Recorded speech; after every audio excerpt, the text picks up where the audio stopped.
When you've trusted someone with your whole heart, when you've let them into the quiet corners of your life that you've never shown anyone else, the last thing you expect is for that very person to use your vulnerability as ammunition. I once believed in the kind of friendship that was unbreakable, a bond forged by secrets shared in midnight whispers, by laughter that left our sides aching, and by silent understanding in moments of pain. I believed in that kind of friendship, until the day I realized my best friend had stolen the most private truth I had and paraded it in front of the world like it was a piece of gossip. This is the story of how betrayal doesn't always come from enemies or strangers, but sometimes from the very person you thought would guard you with their life. Her name was Alina, and for years she had been the one person I turned to no matter what. We met in college when we were both just 19, two young women trying to navigate a world that felt bigger than us. I was quiet, careful, the kind of girl who listened more than she spoke. She was radiant, talkative, the type who could walk into a room full of strangers and leave with 10 new friends. We balanced each other, my calm to her storm, her light to my shadows. For years I thought we were inseparable. We lived just a few blocks apart, texted daily, and saw each other almost every evening. She was more than a friend. She was like the sister I had chosen for myself. I remember the night I told her my secret. It wasn't something I had planned. It slipped out like a sigh I had been holding for too long. We were sitting on the floor of my apartment, surrounded by half-empty mugs of tea, the rain outside drumming against the windows. She was talking about her latest crush, giggling as she scrolled through his photos, when suddenly she looked at me and said, "You never tell me anything real. What's going on in your heart? Who do you like? What are you hiding?"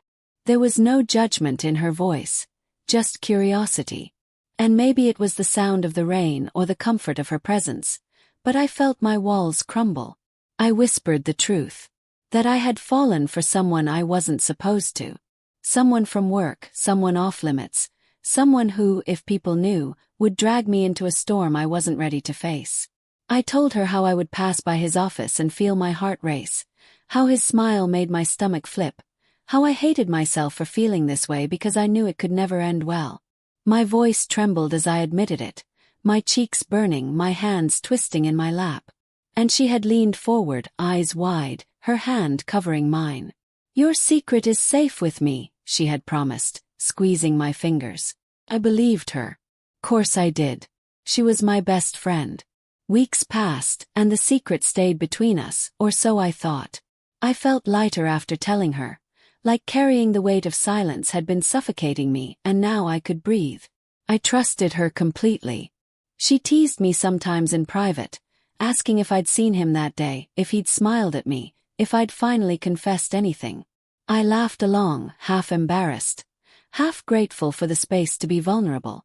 But then the whispers started. First I thought I was imagining it. Colleagues lingering longer than usual when I walked into the break room. Hushed conversations that seemed to pause when I entered, sly glances exchanged behind my back. My chest tightened, but I tried to shake it off. Paranoia, I told myself. I'm overthinking. It wasn't until one Friday afternoon that everything came crashing down. I had stayed late to finish a report when two co-workers walked in, not realizing I was still at my desk. They didn't see me tucked away in the corner. "Can you believe it?" one of them whispered. "She's obsessed with him. Like head over heels." The other laughed. "Yeah, Alina told me. Said she confided in her, poor thing. And now she's acting like it's some tragic love story." My pen slipped from my hand, clattering against the desk, and they both froze. When their eyes met mine wide with shock, I knew. My secret wasn't mine anymore. It was theirs. It was everyone's. The betrayal stung more than I can ever put into words. I packed my things in silence, my hands shaking so badly I could barely zip my bag. As soon as I got outside, I dialed her number. My chest was on fire, my breath shallow. When she picked up, cheerful as always, I couldn't hold back. "Why did you tell them?" I demanded. There was a pause on the line, then her laugh, light and dismissive. "Oh, come on, it's not that big a deal. They were just curious. It's kind of funny, don't you think? Everyone has crushes." I stood frozen on the sidewalk, raindrops soaking my hair, as her words echoed in my ear. Not that big a deal. Funny. She had turned my vulnerability into entertainment. That night I couldn't sleep. I replayed every moment we had shared, every late-night conversation, every promise she had made. I thought about the way she had looked me in the eye and sworn my secret was safe. And I thought about the laughter in her voice when she brushed off my pain. Something inside me cracked. It wasn't just that she had told, it was that she didn't care. My trust, my dignity, my heart. It was all disposable to her, as long as she had something to fill the silence in her conversations with others. I cried until my pillow was damp, my chest aching with a hollowness I didn't know how to fill. The days that followed were unbearable. At work, I felt exposed, like my skin had been peeled back and everyone could see the parts of me I wanted to keep hidden. People who had never spoken to me before suddenly smiled knowingly, their eyes sharp with curiosity. I hated walking through the halls, hated sitting at my desk, hated hearing my own name whispered in corners. And through it all, Alina acted like nothing had happened. She texted me memes, called to ask if I wanted coffee, showed up at my apartment with takeout. She pretended we were fine, as if the foundation of our friendship hadn't just shattered. I avoided her. I told her I was busy, that I had work, that I wasn't feeling well. But she kept pushing, kept insisting, until finally one evening she showed up uninvited. I opened the door and saw her standing there, smiling like always, holding a bag of my favorite snacks. Something inside me snapped. I let her in, but I couldn't look at her. We sat in silence for a while until she finally asked, "Why are you acting so weird?" I turned to her, my voice sharp. "You told them. You told everyone. Do you have any idea what that did to me?" She rolled her eyes, tossing her hair back. "You're overreacting. It was just a little slip. Everyone gossips. You can't expect me to keep everything bottled up forever." My throat tightened. That was my secret, not yours to share. She shrugged, unfazed. "Then maybe you shouldn't have told me in the first place." Her words cut deeper than any knife. I realized then that she had never truly been the friend I thought she was. She had been a mirror, reflecting back what she needed from me. Company, validation, entertainment, but never offering the same loyalty in return. I stood up, my hands trembling. "Get out," I whispered. She blinked, surprised. "What?" My voice rose, stronger this time. "Get out. You don't get to sit here and act like you didn't break me. You don't get to pretend this is okay." For the first time in all the years I had known her, she looked uncertain. But she left. And when the door closed behind her, I sank to the floor, shaking, tears streaming down my face. I knew in that moment that something had ended. Not just a friendship, but a part of me that had believed in the safety of sharing my soul with someone else. The silence after she left was heavier than anything I had ever felt before. It was the kind of silence that presses against your chest and makes every breath hurt. I sat there on the floor of my apartment, the snack bag she had brought still sitting untouched on the table, a cruel reminder of how easily she thought she could smooth things over. My phone buzzed once, twice, then again, her name flashing across the screen, but I couldn't bring myself to answer. What was there to say? That I forgave her. That I was okay with being the butt of everyone's jokes. Well, I couldn't give her that satisfaction. I put my phone on silent and shoved it under a pillow, as if burying it could bury the pain too. The following morning when I walked into work, I could feel the weight of eyes on me. Maybe it was paranoia, but the way people looked at me with those half smiles and knowing glances made my skin crawl. Every time I heard someone laugh in the distance, I wondered if they were laughing at me. I kept my head down, focused on the glow of my computer screen, and tried to disappear into my tasks. But disappearing wasn't possible anymore. The secret that had once been mine alone was now public property, passed around like a cheap rumor, stripped of the intimacy and trust that had once wrapped around it like armor. I had always thought betrayal would feel like anger, like fire in my veins. But it didn't. It felt like emptiness. Like someone had scooped out the insides of me and left me hollow. I couldn't even cry anymore. The tears had dried, leaving only this numb ache in their place. At lunch, I sat alone, scrolling mindlessly through my phone, pretending I was too busy to join anyone. But the truth was, I couldn't stand to hear what they might be saying when they thought I wasn't listening. That night, Alina showed up again. This time I didn't open the door. I heard her knock, call my name, even slide down against the other side of the door. Her voice muffled but insistent. "I didn't mean to hurt you. You're my best friend. Please, can we just talk?" I sat there in my living room, staring at the shadows cast by the streetlight outside, and let her words wash over me. Best friend. How many times had she called me that? How many times had I believed it? But best friends don't turn your secrets into punchlines. Best friends don't betray you for the sake of filling a silence. So I stayed quiet, and eventually her voice grew weaker, then stopped altogether. After a while, I heard her footsteps retreating. That was the first night I truly understood that sometimes silence isn't weakness.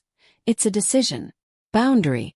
Days turned into weeks, and though she kept trying, texts, calls, even notes left at my door, I couldn't bring myself to let her back in. Each message was the same. Apologies coated with excuses. Justifications masked as explanations. I didn't think it would spread like that. You know I didn't mean it that way.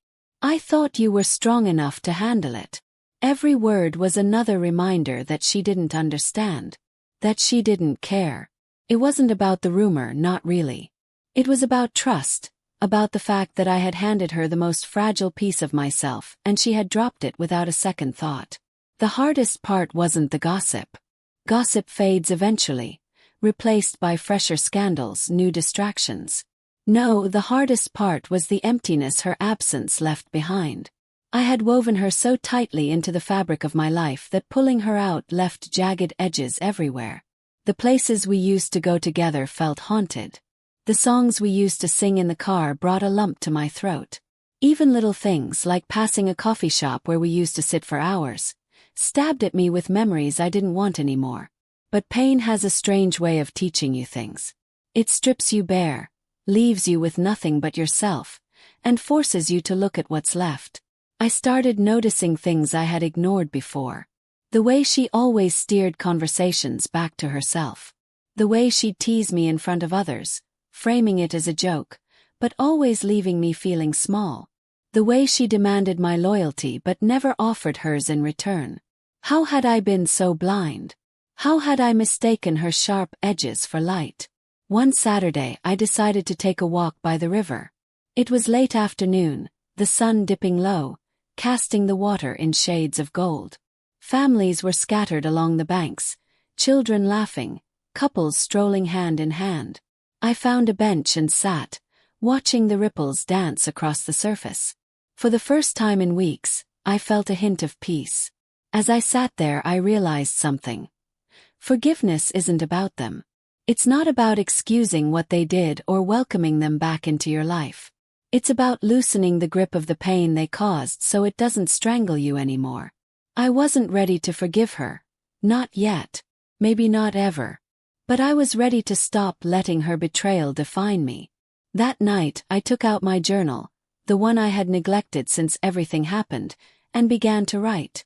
Not about her, not about the gossip, but about me. About what I wanted, what I felt, who I was outside of the friendship that had consumed so much of my identity. The words flowed like a river, messy but raw, and when I put the pen down hours later, I felt lighter. Writing became my therapy. Each page I filled was a stitch mending the torn fabric of my trust in myself. Still, the universe has a cruel sense of humor. Just when I thought I had carved out a fragile piece, the storm returned. It was at a colleague's birthday party, one I had almost skipped but decided to attend at the last minute. The room was buzzing with laughter, glasses clinking, music thumping softly in the background. I was just beginning to relax when I heard her laugh. Lena's. I froze, my drink halfway to my lips. I turned, and there she was, standing in a corner, surrounded by people, telling a story with her usual animated gestures. For a moment, the air seemed to thin, my chest tightening. She hadn't seen me yet, but I could see her perfectly. Her bright smile, her sparkling eyes, the charm that drew people in so effortlessly. Memories crashed over me. Late nights, whispered secrets, promises of forever. And then the knife of betrayal. My hands trembled, and I set my glass down before it spilled. I could have left. I almost did. But something rooted me in place. A quiet voice inside whispered, "This is your moment. You don't have to run. You don't have to hide. You can face her and show her that she no longer has the power to break you." When she finally noticed me across the room, her smile faltered. For the first time she looked nervous. She excused herself from the group and walked toward me, her steps hesitant. "Hey," she said softly, almost as if afraid I'd bolt. I looked at her, really looked at her, and for the first time I didn't feel that hollow ache. Felt strong. "You don't get to hey me," I said quietly but firmly. "Not after everything."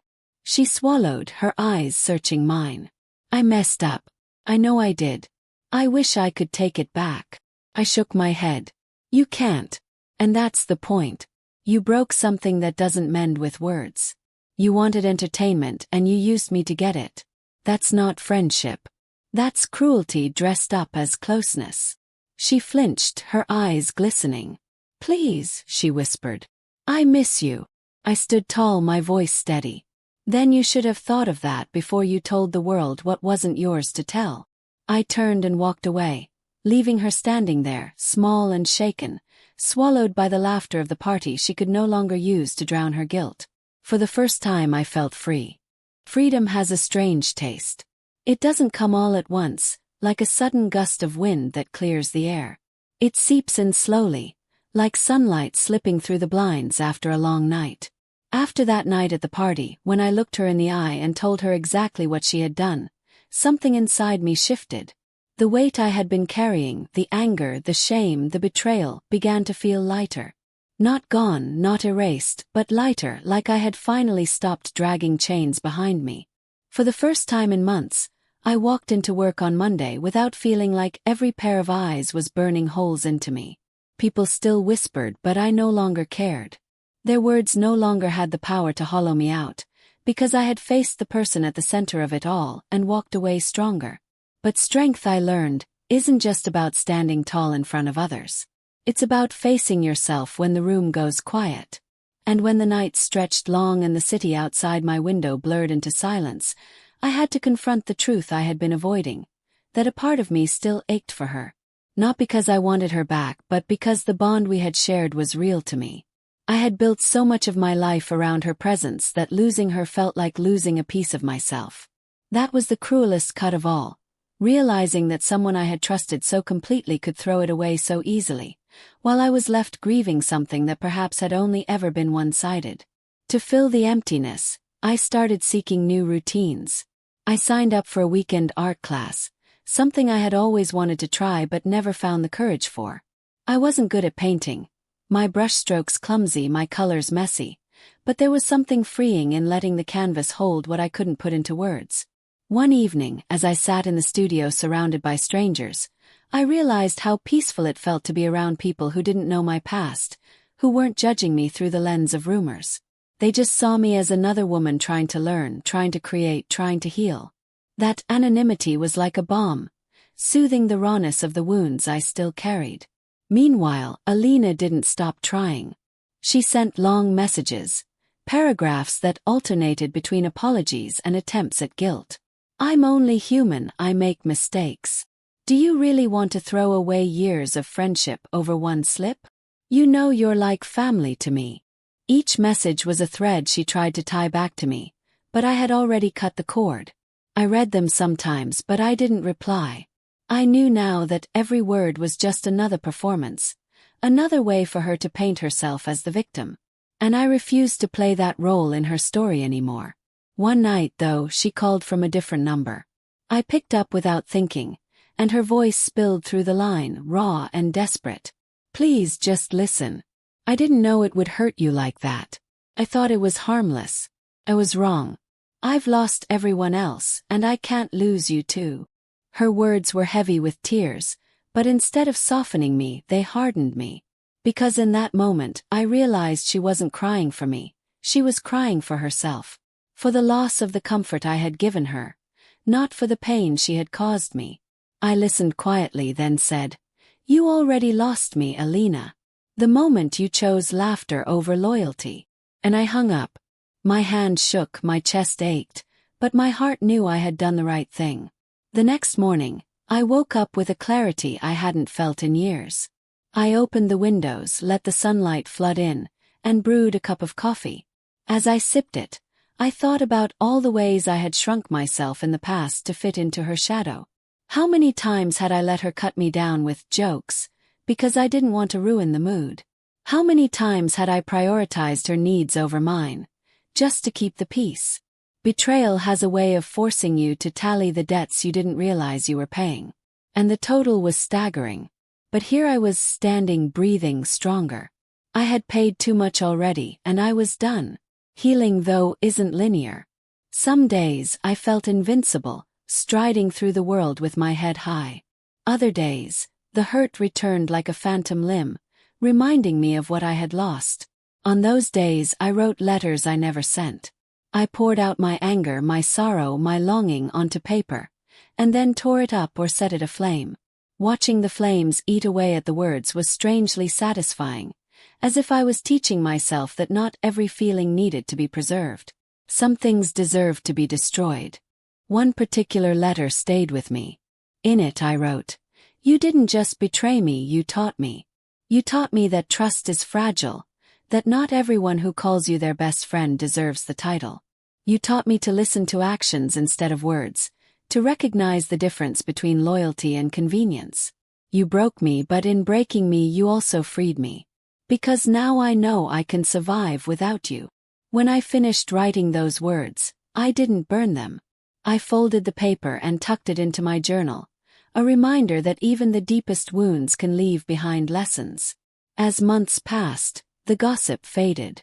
New scandals replaced mine, new whispers filled the halls, and my secret, my once sacred truth, was old news. People stopped looking at me with sly smiles. They stopped caring. And that, ironically, hurt the most. To them, it had always been entertainment, disposable and fleeting. To me, it had been everything. But that realization was also liberating. If they could forget so easily, then so could I. Not forget the lesson, not forget the betrayal, but forget the weight of it. It didn't have to define me forever. One evening I ran into her again, purely by chance. I was at a bookstore, browsing through the shelves, when I felt a familiar presence. I looked up, and there she was, standing a few feet away, clutching a novel to her chest. For a moment time froze. Her eyes met mine, and in them I saw something I hadn't seen before. Emptiness. She looked thinner, tired, her once sparkling energy dulled. She opened her mouth as if to say something, but no words came out. I waited, curious to see what she would do, but she only lowered her gaze and walked away. I watched her leave, and to my surprise I felt nothing. No anger, no longing, no ache. Just nothing. And maybe that was the final stage of healing, indifference. When someone who once had the power to break you now has no power at all. Walking home that night, I realized the story wasn't about her anymore. It was about me. About the woman who had learned to stand on her own, who had built new routines, who had found peace in art and writing and solitude. About the woman who no longer needed validation from someone who saw her as disposable.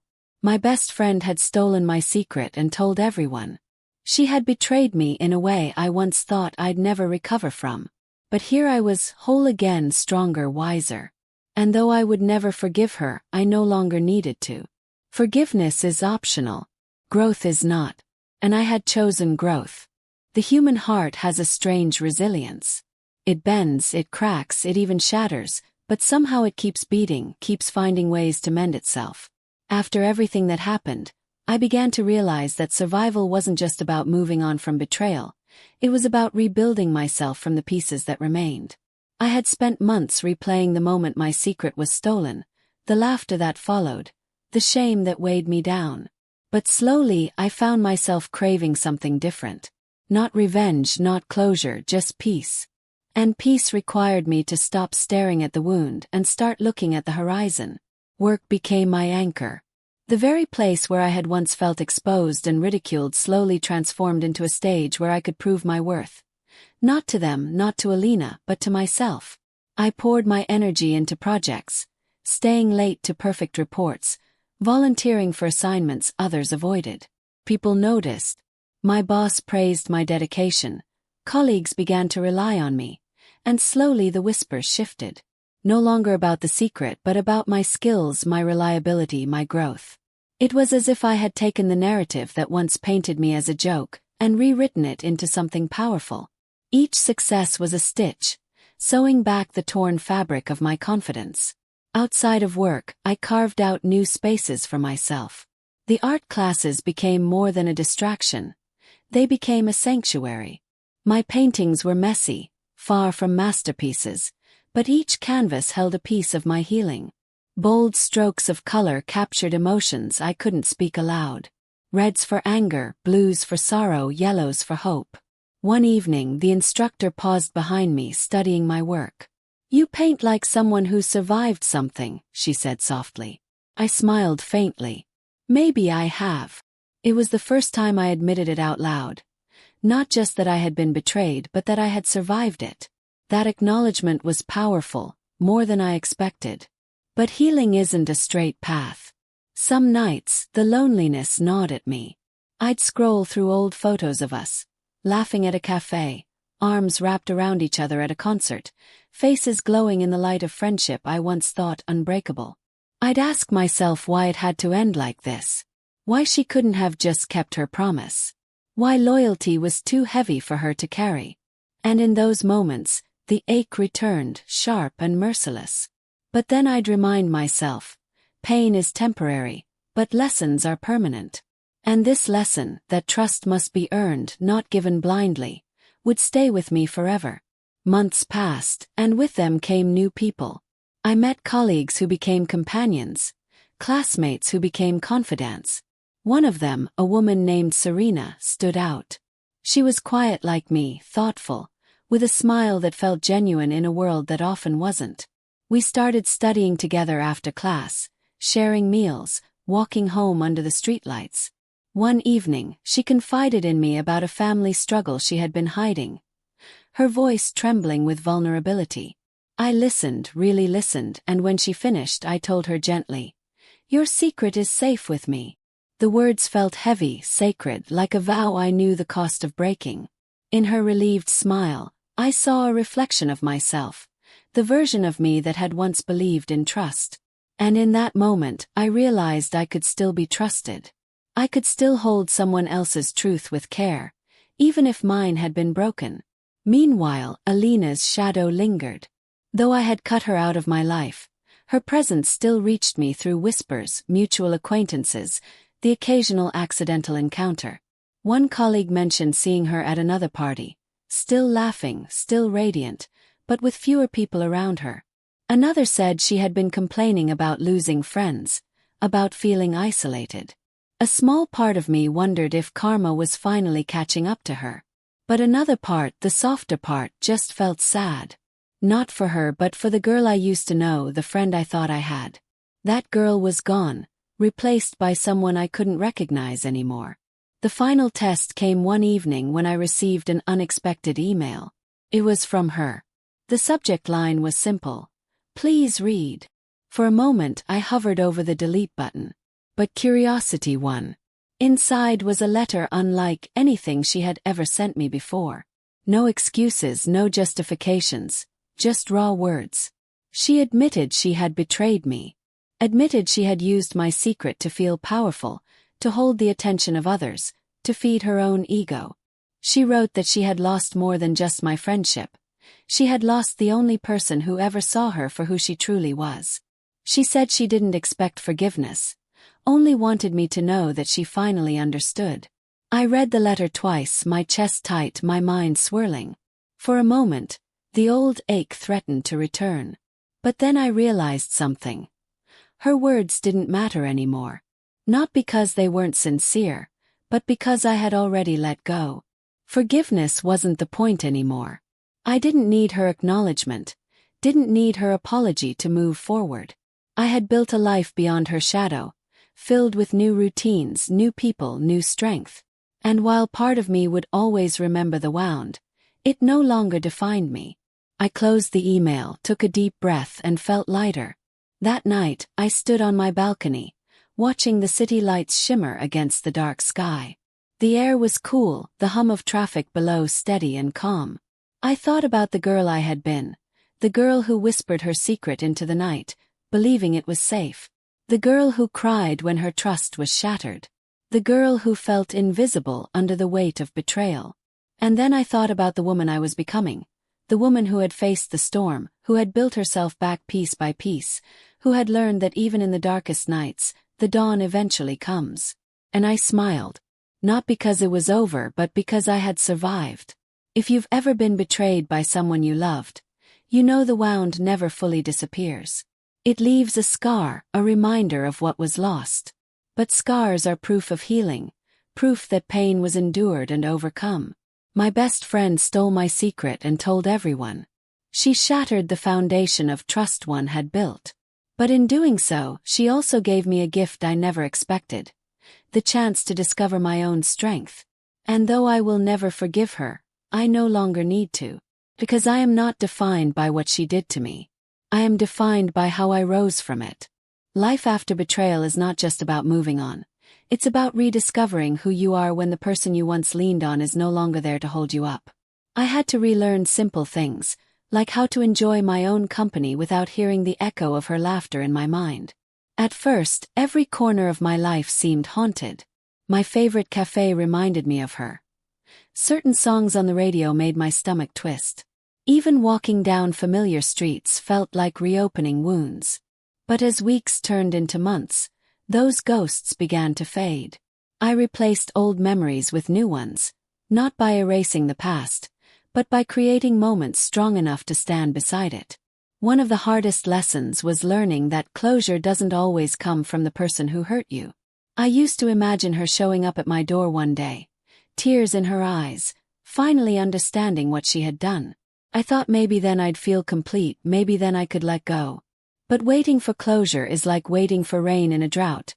It keeps you thirsty, desperate, and powerless. Real closure comes from within. Comes when you decide that you are enough, even if no one else ever admits their wrongs. That realization changed everything. I stopped expecting her to give me peace and started giving it to myself.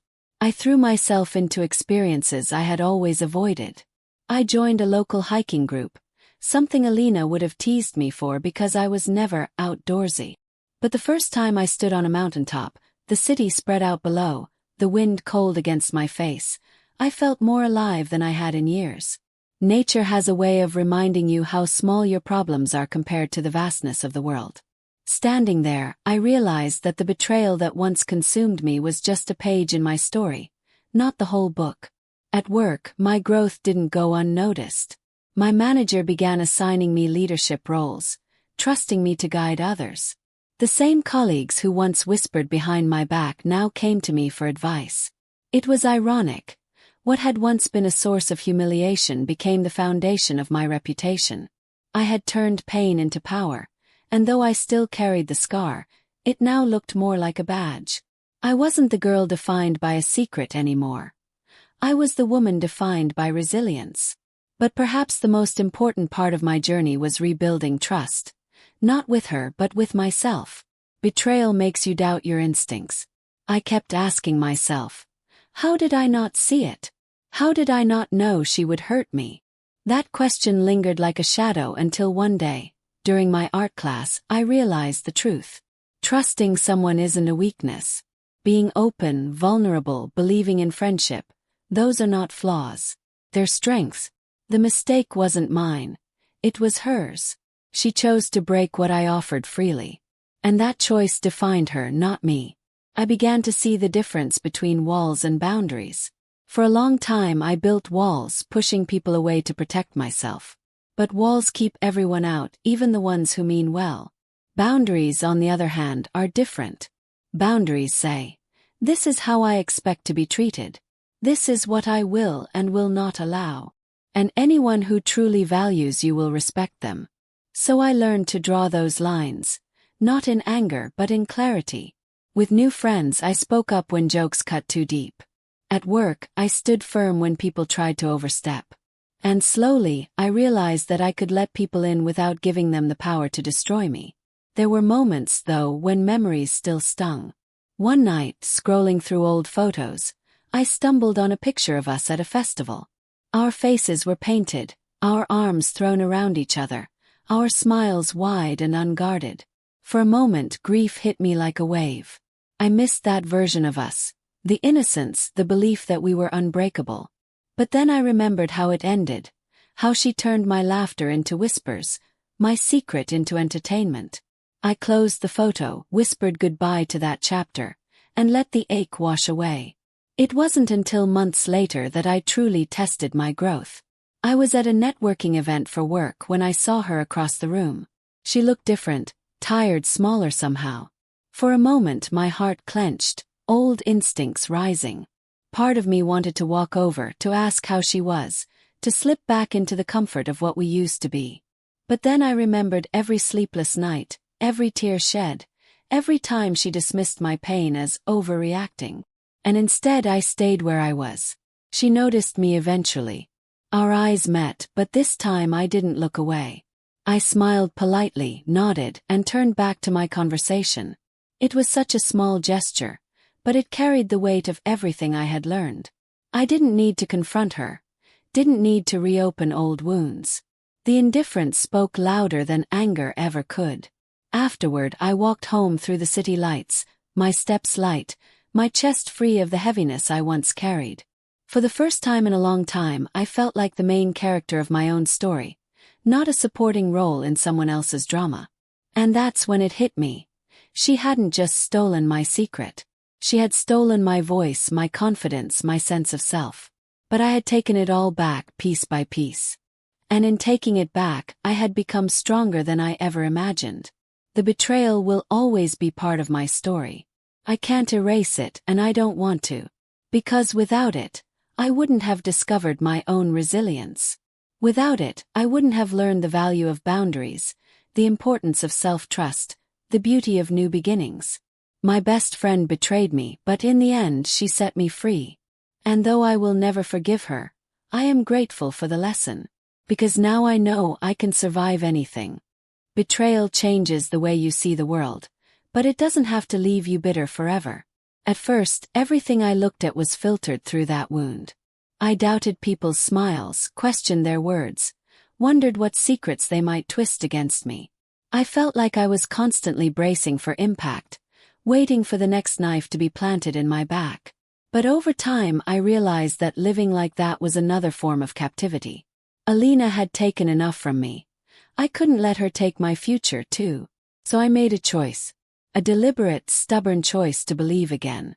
Not in her, but in myself, and in the possibility that not everyone was waiting to betray me. It wasn't easy. The first step was letting new people into my life, even in small ways.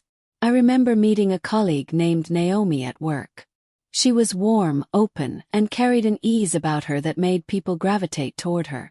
One afternoon, she invited me to lunch. My instinct was to make an excuse. I had grown too comfortable hiding behind busyness. But something inside whispered, try. So I said yes. Over soup and sandwiches, I found myself laughing, really laughing, for the first time in months. It wasn't the forced laugh I had worn to mask my pain, but something genuine. That moment taught me that healing doesn't always come in grand revelations. Sometimes it slips quietly into your life through a shared meal, a kind smile, or a moment of connection you didn't expect. With every small step, I began to rebuild the trust one thought I had lost. I started saying yes more, to invitations, to opportunities, to myself. I joined a book club, where we debated over novels late into the evening. I volunteered at a local shelter, where the gratitude in strangers' eyes reminded me that kindness still existed. I even signed up for a weekend cooking class, laughing when my pasta turned out lumpy and uneven. Each experience was like a brick, slowly building a new foundation, one that was mine alone, unshaken by betrayal. But the shadow of what happened still lingered. There were nights when I lay awake, replaying every detail of that moment when my secret became gossip. I'd hear her laugh echoing in my mind, sharp and careless. I'd feel the old sting of humiliation. And in those moments, I wondered if I would ever be completely free. That's when I realized healing isn't about erasing the past. It's about learning to live with it without letting it control you. The scar will always be there, but scars are proof that you've survived. One evening, I sat at my desk, flipping through the journal I had filled with raw words and unsent letters. I stopped at a page where I had written, "She broke me, but I rebuilt myself stronger." Reading those words, I smiled faintly. They weren't just words anymore, they were truth. I had rebuilt myself. And in doing so, I had discovered a resilience I didn't know I possessed.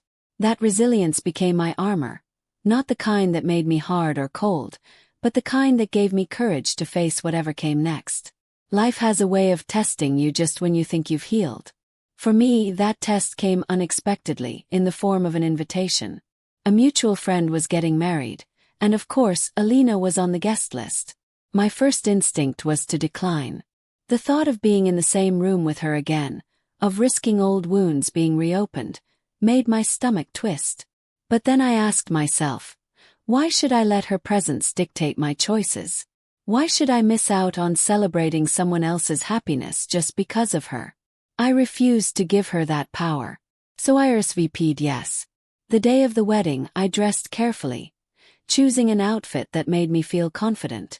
As I looked in the mirror, I whispered to myself, "You are not defined by her." The ceremony was beautiful, filled with laughter and tears, and for a while I forgot she was even there. But during the reception, I spotted her across the room.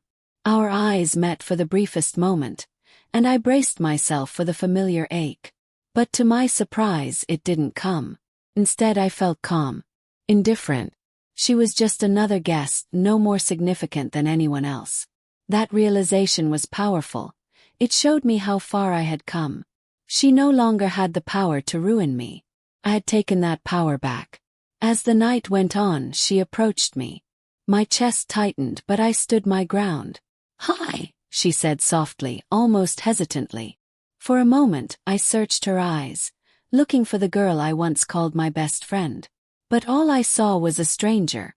"Hi," I replied, my voice steady. She opened her mouth, maybe to apologize again, maybe to explain. But I didn't need to hear it. I simply smiled politely, excused myself, and walked away. That was closure. Not the kind she could give me, but the kind I gave myself by choosing to rise above. I realized then that the opposite of love isn't hate. It's indifference. And I had finally reached it. Walking home that night, the air crisp against my skin, I thought about the journey that betrayal had forced me onto. I had lost a friend, but I had found myself. I had lost trust, but I had discovered strength. I had lost a secret, but I had gained wisdom. And though I would never forgive her, I no longer needed to carry the weight of her actions. They were hers, not mine. My life was bigger than her betrayal, brighter than her shadow, stronger than her absence. As I unlocked my apartment door, I felt a profound sense of peace. Not the fragile kind that shatters at the first hint of pain, but the kind that roots itself deep, unshakable. I had survived betrayal, heartbreak, humiliation, and I had turned it into growth, resilience, and freedom. My best friend stole my secret and told everyone. She thought she had broken me. But what she didn't realize was that she had only awakened the strength I had buried inside. And that strength was mine to keep forever. Time has a way of softening edges, of turning sharp pain into something duller, more manageable. Months had passed since the wedding, and I found myself thinking less and less about Alina. The memory of her betrayal was still there, but it no longer dominated my thoughts. Instead, my days were filled with work, hobbies, and new friendships that blossomed in places I hadn't expected. It was as if life had quietly rearranged itself around me, giving me new pillars to lean on where old ones had crumbled. Yet even as I grew stronger, I couldn't help but reflect on the lessons that betrayal had carved into me. I thought about the girl I used to be, the one who gave her trust easily, who assumed promises were unbreakable, who believed that loyalty was a given.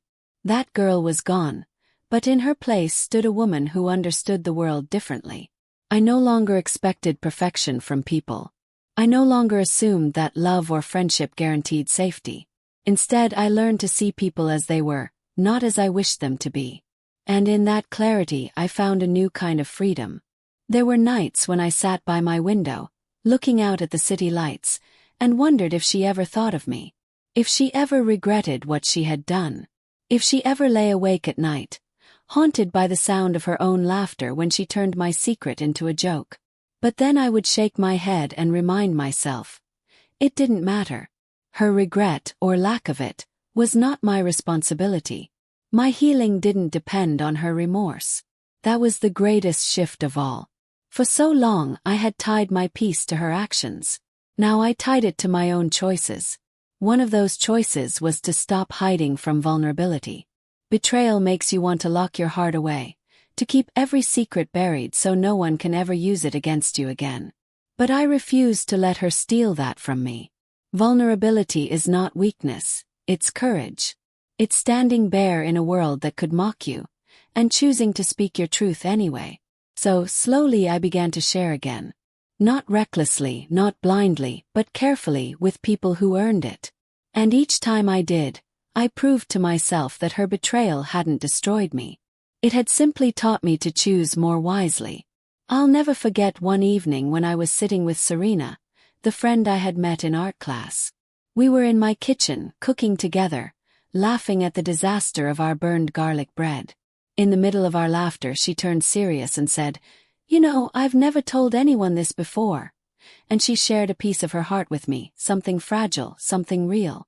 When she finished, I felt a lump in my throat. Not because of what she said, but because of what it meant. She trusted me. After everything I had gone through, someone still saw me as worthy of trust. I promised her I would keep her secret safe, and I meant it with every fiber of my being. That night, I realized that betrayal had not destroyed my ability to be a good friend. If anything, it had sharpened it. Work also brought new milestones. Months after the wedding, I was promoted to a senior position, something I had once doubted was possible. Standing in the conference room, presenting my ideas to the board, I felt a rush of pride. Not the hollow pride of comparison, but the solid pride of knowing I had earned every bit of it. The whispers that once haunted me were long gone, replaced by respect. My story had changed. I was no longer the woman defined by a stolen secret. I was the woman defined by resilience and achievement. But the greatest milestone wasn't professional. It was personal.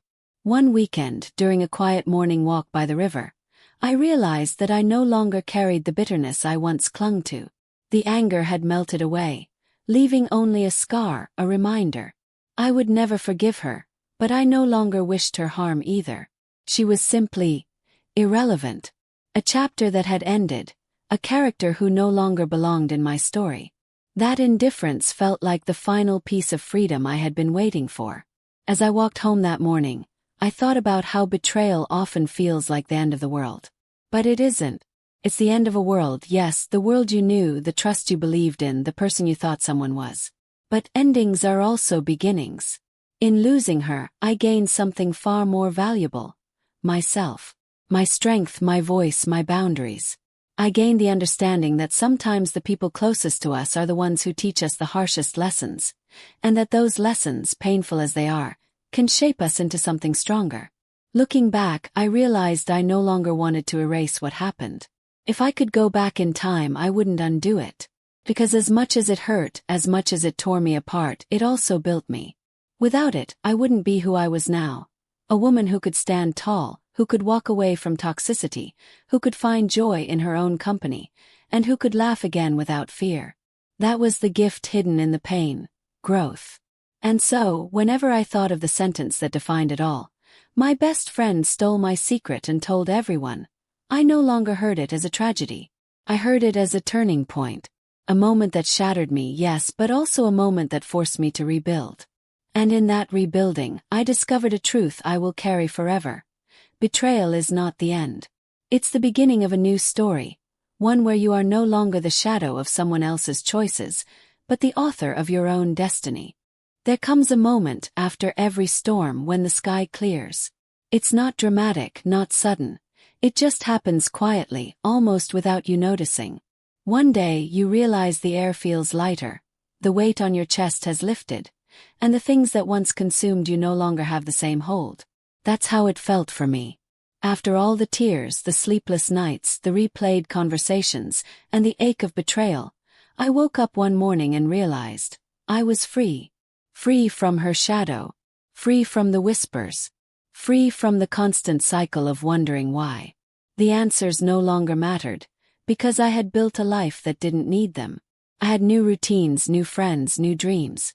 My world was no longer tied to the person who had once broken me. It belonged to me, fully and completely. I used to think betrayal defined me. I thought I would always be the girl who trusted too easily, the girl who became the subject of gossip, the girl who was left humiliated. But betrayal doesn't define you. It refines you. It burns away illusions, strips you bare, and forces you to see yourself for who you really are.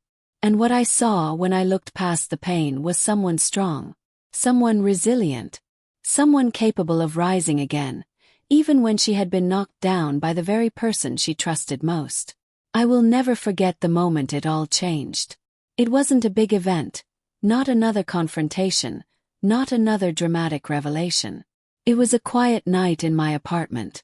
I was sitting on the couch, sipping tea, reading a book, when suddenly I realized I hadn't thought about her all day. Not once. And when I did think of her, it didn't sting anymore. It was like remembering a character from a book I had read long ago. Familiar but distant, no longer part of my reality. That was freedom. That was healing. Since then, I've made a promise to myself. Never again will I let someone else's actions dictate my worth. I will never again hand over the keys to my self-esteem. Trust is a gift, and I will give it carefully, but I will never stop giving it. Because to stop would be to let betrayal win. And I refuse to live a life where fear writes my story. When I think about the phrase, "My best friend stole my secret and told everyone," I hear it differently now. Before it was a wound, a confession of pain. Now it's a declaration of survival. Yes, she stole something from me. Yes, she betrayed me. But in the process, she gave me something far greater, clarity. She showed me who I could become when I had nothing left to lean on but myself. She taught me that I could survive without her, without anyone if I had to. And once you know that, once you've lived through that kind of fire and come out the other side, you are unbreakable. I know there are people out there listening who have felt the sting of betrayal, who have watched someone they trusted turn their secrets into weapons. If you're one of them, let me tell you this. You are not defined by what they did. You are not weak for trusting. You are not foolish for believing. You are human. And the very thing that makes you vulnerable is also what makes you strong. Because even when people break your trust, you still have the power to rebuild, to rise, to create a life that no one can take away. Betrayal is not the end. It's the beginning of a new story, one where you stand at the center, not in the shadow of someone else's choices. One where you learn that your worth is not determined by who stays or who leaves, but by the strength you carry within yourself. And that strength is something no one, not even the people closest to you, can ever steal. So yes, my best friend betrayed me. She took my secret, twisted it into gossip, and left me to drown in humiliation. But I didn't drown. Swam. I fought. Climbed. And I found myself standing taller than I ever thought possible. I will never forgive her, but I will always thank myself. For surviving, for growing, for refusing to let her betrayal be the end of my story. And now, when I look in the mirror, I don't see the girl who was broken. I see the woman who rose.